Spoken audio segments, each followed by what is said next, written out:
our frontline staff absolutely blow me away. I couldn't believe the effort and the time and responsiveness and proactiveness.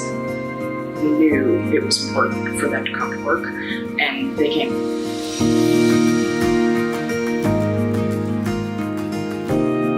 The teamwork was amazing. Everybody was great working together, and if they needed help, they jumped in and helped you. Nobody said no the whole time. Nobody said no to anything. If something needed to be done, it got done. If something needed to be taken care of, it was taken care of. Nobody once said, oh, I don't want to have to clean that 3 times today. This is the new protocol. Okay, and off they'd go. It did not matter what time of day or night that it was that I picked up the phone to call someone. They were always at the other end of the phone and ready to jump in and get whatever work done that needed to be done. I think at one stretch we had about 28 days in a row where everybody was on deck. Still coming to work every day, smile on their face, even though, as Gail says, it's behind the mask. Passion for what we do and our residents and also our employees is the only thing that would drive that type of loyalty and that many hours of really hard work. Is you athlete? You gotta be athlete. You got to be 100%. Come on, give her time. Is you athlete? You gotta be athlete. You got to be 100%. I suppose. What do you? And I hear nothing from my parents except good things about the little events, the little highlights in the day. Dozens of different ways to lift people's spirits. We did special food, we did free wine. We had a happy birthday quartet.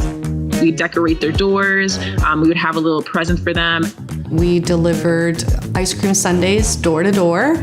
We had all the fixings. I know the Mother's Day thing we did where we brought lobster in for all of our residents. And for those who don't like lobster, I think we had steak. We had weekly special delivery carts. So we had like a Cinco de Mayo cart. We had the Parkland Bakery. Just different activities that they could do while they were in their rooms. I have an exercise program in my room that was designed for me. People were doing things far beyond what they normally would have done in the run of a day. So we started a grocery service. People stayed 3.5, 4 hours late. They'd be signed out. They'd be helping deliver groceries at 6 a.m. One of our team members had experience as a barber. She's the dining room manager. So we actually opened up like a barber shop for the men for the month of June for Father's Day. I used to be a hairdresser, and one of the residents wanted their hair done. So I offered to do it, and then it kind of started snowballing. So we just came in every weekend and just did anybody who wanted to get done. Didn't matter, line up, put your name on the list, and we'll do your hair. Hair care, haircuts, nail polishing for all of our residents. You promise them, and then you have to keep your promises. The staff, hands down, they were incredible. Last night I was on the phone with her and I said, Mom, it's almost 7:45. You're going to have that lady come in and bring you your lemonade. And I swear, I barely got the words out.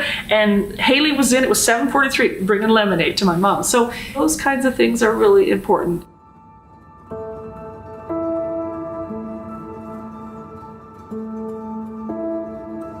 Parkland Truro and our community of Truro experienced a mass tragedy during this pandemic, which just added so much more hurt to everything else that was going on. I think every Nova Scotian, every Maritimer's heart broke. It was awful, like it was in everybody's minds and in everybody's hearts here. Like everybody was, with the pandemic, we were already stressed out a lot. We set up a lot of memorials and tributes around the building, both by staff and residents who live here. We provided all of our residents with candles for their windows so that they could light one every night to remember each person who was lost. Everybody was there for each other. Yeah. The RN on duty, she asked me if, after a moment of silence, if I would sing Amazing Grace. Amazing grace, how sweet the sound that saved a wretch like me. It was so emotional, and it allowed us to share a really beautiful moment together at a time when we were all really struggling.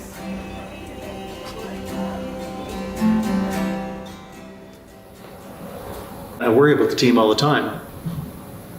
I'm worried about, could this team sustain themselves through this period? You're caring for folks that are really vulnerable and really frail. It's different work. It's caring work. All I can say is it was busy. The days were very busy. There was a lot of stress. There was a lot of, challenging times. Each one of us, I think, had moments where we started to fall apart a little bit. At Shenix, we have an employee family assistance program, and during the pandemic, that was open to all of our staff and all of their immediate family members to pick up a phone and to talk to somebody that worked in the organization and truly did care about their health and well-being. We were able to really openly share things. It was okay for me not to be okay all the time, just as it was okay for them not to always be okay. I think we're going to realize just how exhausted we are after all this.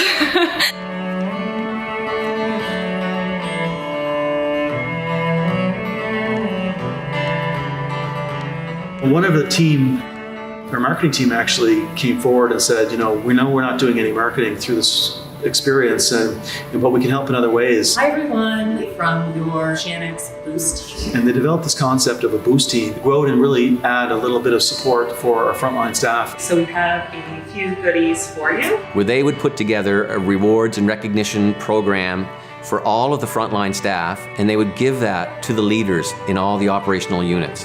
And the bag is pretty full of staff room goodies and a few swag items. Thank you again so much. We are so grateful. We did staff appreciation events. We did some barbecues, maintaining physical distancing.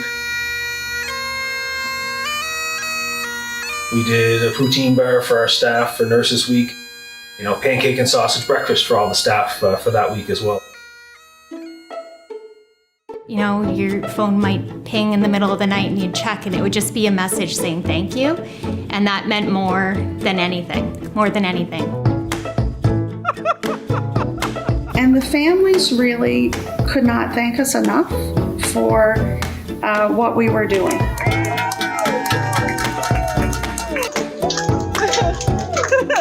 We had a car parade. The residents' family members came through with their cars.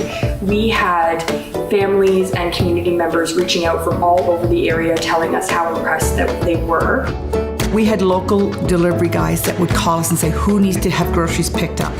Dentists here, they got together and they started making donations of face shields and masks for us. There was donations of pizza and food and all kinds of things for the staff as well from the community. We've had some local accommodation providers come doing some parades out through the front and then do draws so that the staff, when this is all over, will have prizes. They've had some overnight stays in uptown hotels. We had the Raptor Superfan come and basically just shower love and appreciation on our frontline team members. You know what, I can't thank the community enough for the amount of support that we received. I think it's really amazing because we are part of the community, and just to feel that support just helps us get through this a lot better.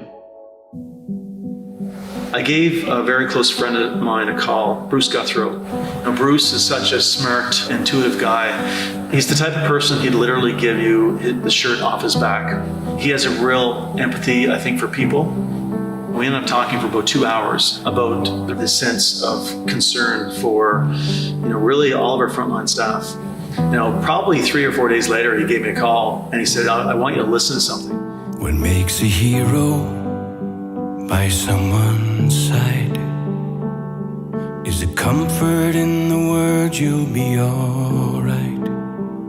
What makes a hero to those afraid is the one who faces danger every day. What makes a hero in this story is you who sacrifice but want no glory. What makes a hero do what they do is everything I see in you. And, I remember the first time I heard that, it was pretty intense and it was emotional. Bruce and his family had contributed hundreds and hundreds of hours to put that together for our frontline staff. What makes a hero and staff, I couldn't be more proud. They work for the residents, each and every resident. If I could nominate them for mass awards, I really would. They're incredible.